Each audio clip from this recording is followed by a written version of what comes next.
very nearly about something. August 2025. Right, this is kind of be just about bits and pieces. I've done an awful lot of riding. My name is Paul, you're welcome. Done about 4,500 miles on the Himalayan so far, that's since May. Did a massive, for me, trip out to Cornwall, 320 miles there, 320 miles back. Went to the Armchair Adventure Festival. I've been up to Lucy's to finish up to Essex to finish the bookshelves, as you're aware. Showed that last month. And on the way back, I had a flat tyre, I had a puncture, and I don't have a puncture repair kit. So I waited for a very long time for the RAC to come and rescue me. And they managed to make a complete Horlicks of it. On the way back from Essex, from doing the shelves, having a lovely ride, really looking forward to it, boiling hot day. And I got a flat tyre, the back went flat. I kind of noticed it a little bit wobble, and then going around a corner, it started to really wobble, so I pulled over and totally flat. And of course I've been meaning to get a puncture repair kit, carry it with me, and I thought, well, do you know what, I remember the RAC, that's the Royal Automobile Club, which is sort of a recovery organisation. Until I get that in a few days' time, they'll be able to sort me out. And it was an absolute nightmare.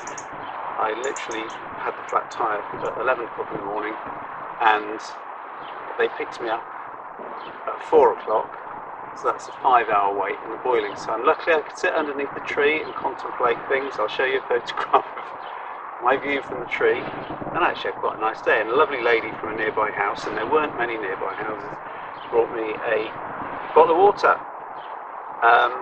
And then they had to drop me off at Thurrock service station just by the Dartford Bridge, because the person who gave me the first lift,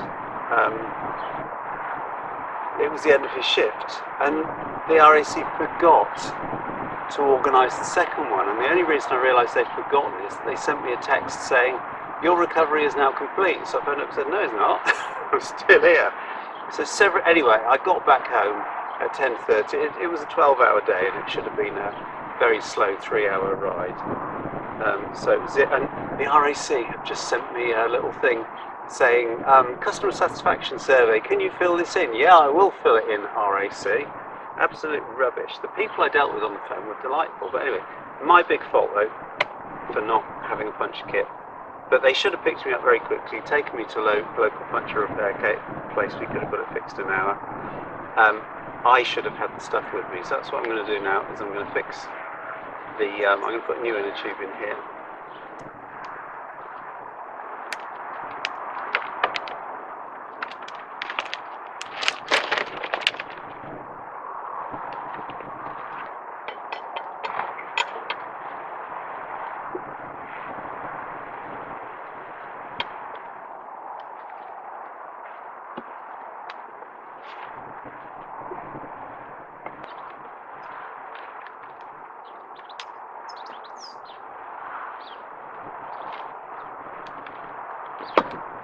No, it isn't.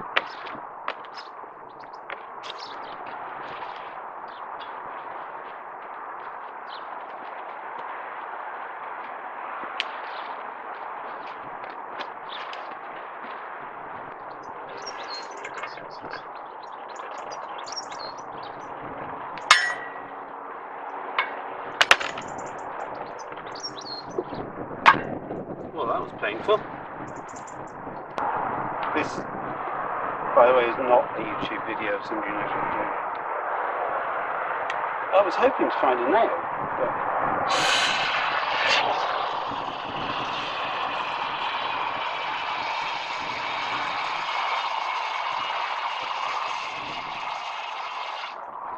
Oh, that's...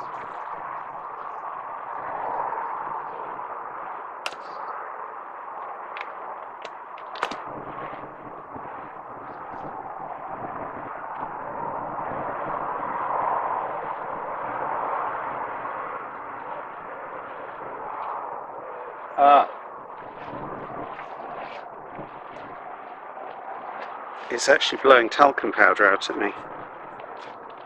Now unfortunately that could have been caused just now when I was taking the tyre off.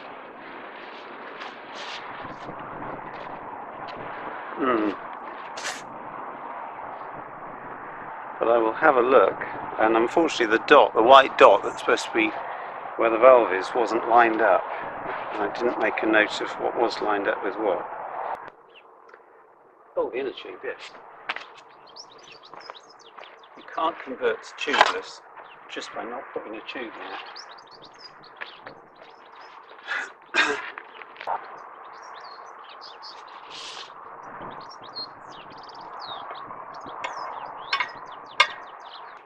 $30, $40 years since I did this on a motorcycle. So I really am making it up as I'm going along. So there we are. That's a job that I need to be able to do on the side of the road. I need to gather my thoughts as to what I need. I need a bit of better technique. I need another one of those tyre levers. I need a special valve thing, although I figured a way around that. And I need my niece to turn up a bit earlier, because literally she turned up and it was the last bit, it went in, and I said, oh, you can't believe how long this has taken. It's taken me an hour. And she said, oh, what took you an hour then? She's got a point. I mean, to be fair, she's got a point. I've also been did a 270-mile trip up to see a rider friend of mine. We went and had a look at the Dales. No, not the Dales. Did we do the Dales? I think we did the Dales, Peak District, all of that area. He did let me navigate once, and I managed to find a closed road, but that wasn't going to stop me, so I carried on going. That was a very kind Land Rover. Very nice Land Rover, actually. I fancy that. We got down to where the road was closed, and it was quite a big, long road, and there was just a little, there was a sign saying, I'll show you a photograph. There's a big hunk of the road missing, massive, great big hunk. It sort of slid into oblivion, and the sign said, cyclists use footpaths. And I thought, well, I am a cyclist, I'm a motorcyclist. So we did that, and I'll show you a picture of him sort of squeezing by that. I think that was legal. It was legal in my book anyway. What else have we been up to? So anyway, let's start with the journey to the Armchair Adventure Festival. That was 320 miles. My SatNav gave up after about 10 miles, but I did get there. I thoroughly recommend it. I'll show you a few photographs here. Google it, Armchair Adventure Festival. I do recommend it. It's not all about motorcycling, bits about motorcycling, bits about people in sort of Land Rovers like that one that we just saw. And it was wonderful. So let's just show a few clips of that journey. Right, so it's 5:20 in the morning. Much too early for me, and the sun is just doing its stuff. It's going to be patchy rain today, so I've got the Lomo fully waterproof. Have I packed too much? Absolutely. Have I watched loads of YouTube videos that say don't pack too much? Totally.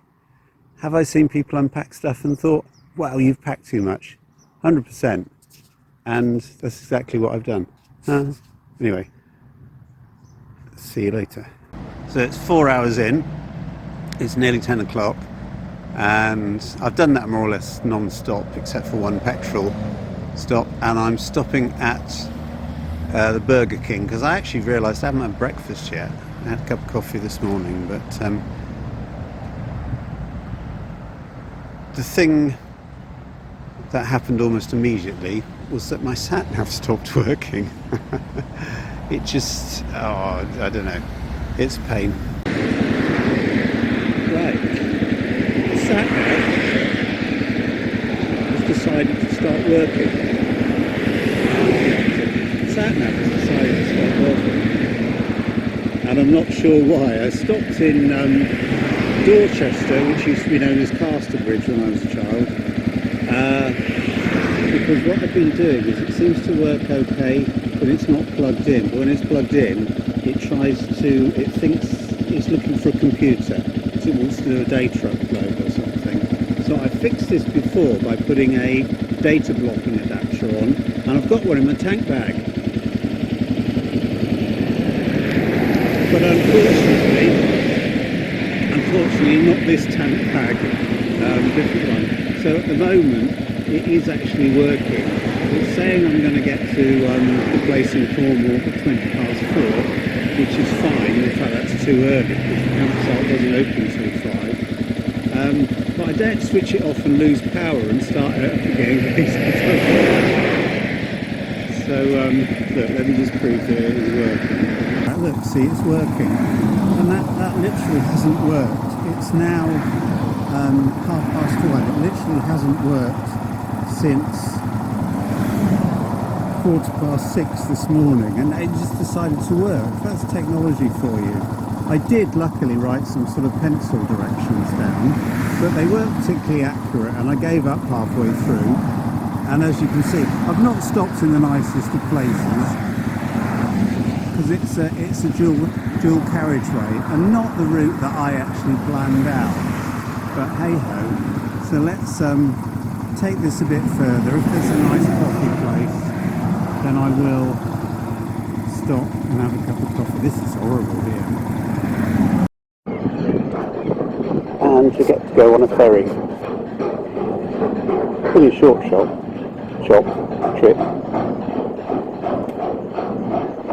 So maybe there is some sailing on this channel after all.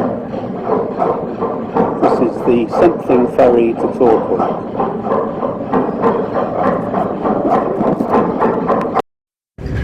Right, so it's actually a chain ferry. That's the one going the other way. So it picks up the chain up front and drops it off in the back. There's another one in Poole Harbour, and sailing boats have been known to try and cut in a little bit too close to the back and get tangled up in the chain. And guess who wins, the ferry or the small sailing boat? There, ferry wins. And there's the name of that. I literally just got in. They just turned the lights red and then they relented and turned them green for me. Right, so having got there, first 2 days were really relaxing because none of the sort of talks or events or anything were going on at that point. And one of the things I wanted to do was to try out the OS Maps thing that I disastrously tried on my tablet. I've actually gone and bought myself a smartphone. I said I was never going to buy a smartphone, but I relented and got one.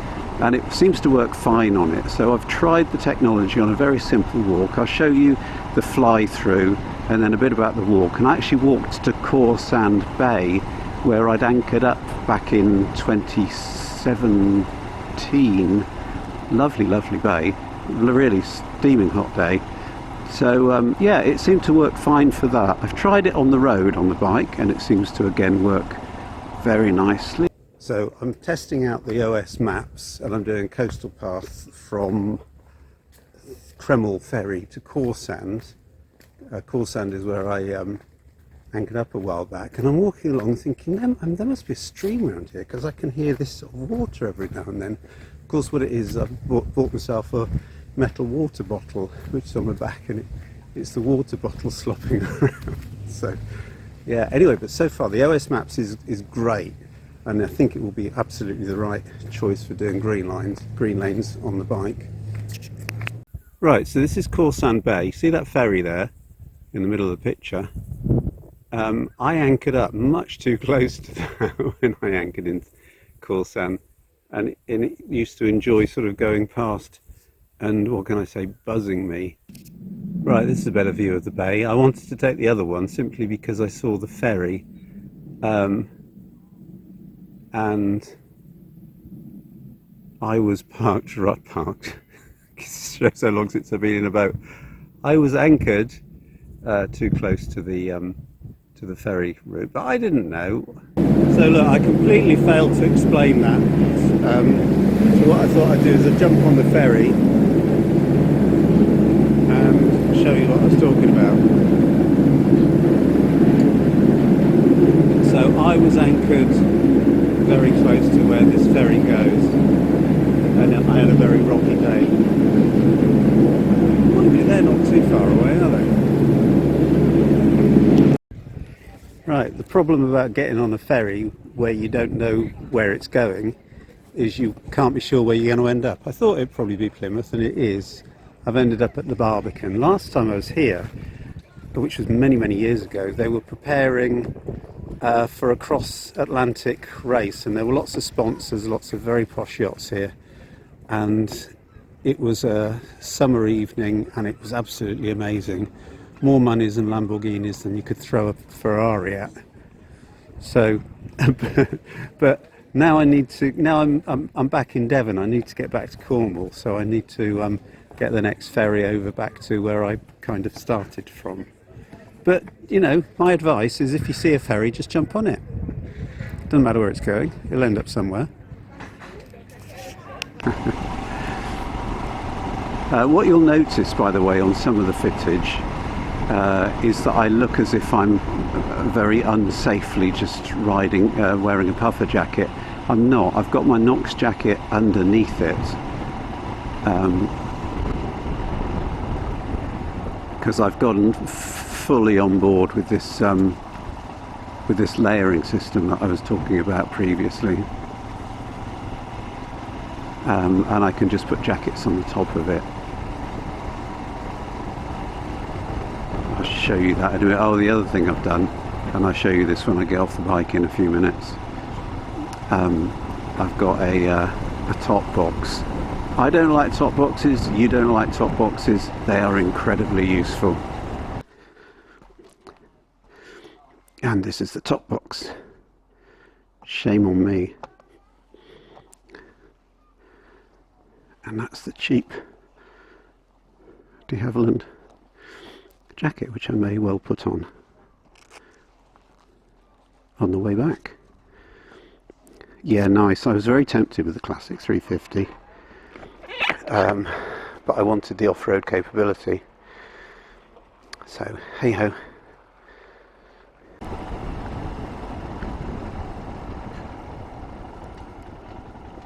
So on the way back I dropped off to see my auntie in the Isle of Wight, which I last visited her at home when I sailed in, again that was in 2017, to Lymington,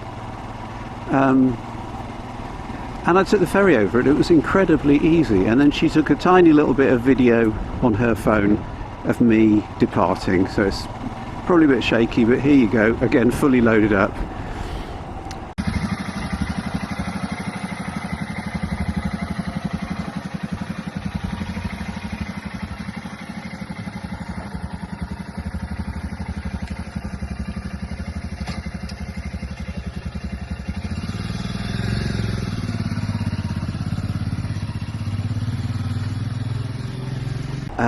So what did I learn from all this? Well, my tent was great. It's very big. It wasn't the biggest one there, but it was one of the biggest ones from people who arrived on a motorcycle. A smaller tent would be good, less luggage would be good, less weight would be good. I had one of those blow-up air mattress things, and on the last night when I wanted to get up really early and set off, and so I needed a good night's sleep, it just completely deflated, so I basically slept on the ground. And the thing is, it wasn't actually too bad. It was cold, but it wasn't actually too painful. So what I've done is I've invested in one of those old, what I used to use in the olden days, one of those sort of self-inflating thermarest things, and I've got the 3/4 one, which is exactly what I used to have, and it used to do fine, and I've kind of done a test sleep at home on it, and it's all right. I'm obviously not as soft as I think I am. Oh dear, look at this, riding on the wrong side of the road. That'll never do, will it? Anyway, some of the clips are from the my smartphone. Some of them are from I don't know what they're from. I think most of them from the smartphone actually. So it's going to be a bit bits and pieces. I haven't put it together yet. It is Sunday. I've left it to the last moment as per usual. But I think it'll be a fairly short video.